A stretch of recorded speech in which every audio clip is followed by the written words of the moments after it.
naitwa Rebeka Abenda. Nimesimama hapa ili kushuhudia matendo makubwa na Yesu aliyotendea. Na kumbuka ilikuwa mwaka 2024. 2024 mwezi wa 8. Nilipata na ugonjwa mmoja ulionisumbua wakati huo. Ugonjwa huo ulikuwa ni ugonjwa wa asma. Wengi wao wanapenda kuita pumu. Ugonjwa huo ulinisumbua, nilihangaika sana kwenye hospitali. Nilijaribu hizo hospitali za watu binafsi.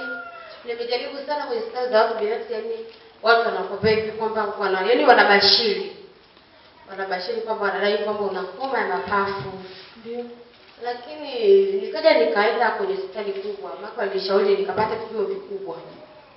Kwenda kwenye hospitali kubwa, nikapimwa, niliambiwa nina asma. Ile asma hiyo ilipata nikiwa na umri mkubwa. Kipindi nakuwa mtoto. Hiyo asma nikasumbuka sana, nilipewa dozi. Nilipopewa hiyo dozi, nikatumia mpaka dozi kaisha, sikufanikiwa. Nikajaribu njia nyingine, nikatembea mpaka kwa wataalamu wa uganga kienyeji, lakini sikufanikiwa. Nilikuwa na allergy. Kwenye ugonjwa nilipata allergy. Yaani siwezi kutembea muda mrefu au umbali mrefu. Au siwezi kubeba kitu kizito. Siwezi pia na kusikia harufu ya mtu sehemu hapo wanachoma taka. Ilikuwa siwezi. Au kunyeshewa mvua nilikuwa siwezi. Nikinyeshewa mvua ninawashwa mwili mzima. Nilikuwa tumia sindano. Maana walidai dawa nilitumia sana, nikabidi nitumie sindano. Sindano nimetumia lakini sikuona majibu yoyote. Hata kwa wataalamu nilipotembea, walidai wengine nimechukua mapepo, lakini sikufanikiwa. Nikabidi wanipatie, maana ile hali yangu ilikuwa inanitesa sana, yani upumuaji ulikuwa ni kupumua kwa shida sana, alafu mapafu yanabana. Upumuaji wa kutoa pumzi nje ilikuwa ni shida. Wakabidi wanipatie kitu cha kuwa na display. Nilipewa hiki hospitali kwa ajili ya kudisplay. Kudisplay kilikuwa kitu kinaachia, maana kilikuwa kinabana. Nilipopewa hivi nikakaa, sikupata mafanikio yoyote, yani mpaka siku najifungua, mpaka siku kipindi na mimba wakaniambia omba Mungu sana hii hadi sikupate. Maana hii hadi sikupata, huyo mtoto sidhani kama unaweza kawa naye kabisa.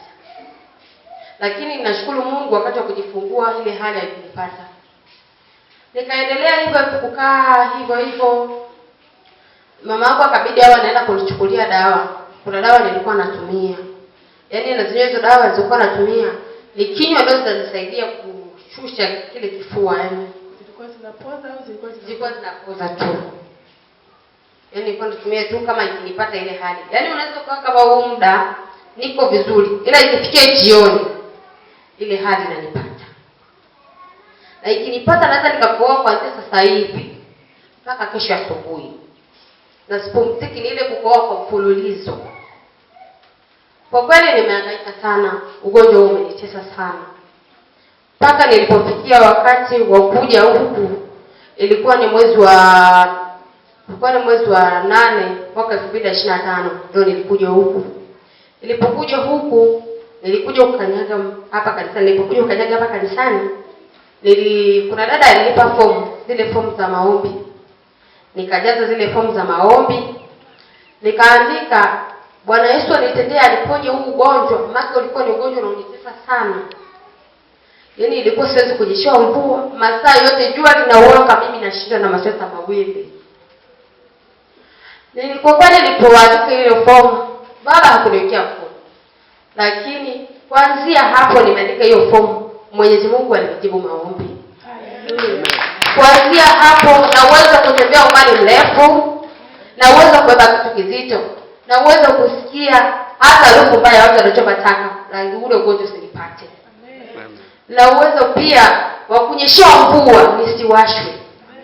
Bwana Yesu amenitendea matendo makubwa sana. Jamani, Mwenyezi Mungu anatenda. Tunasumbuka tu kuzunguka kwa waganga, ila ukijua kweli imani yako inakupa. Asante sana.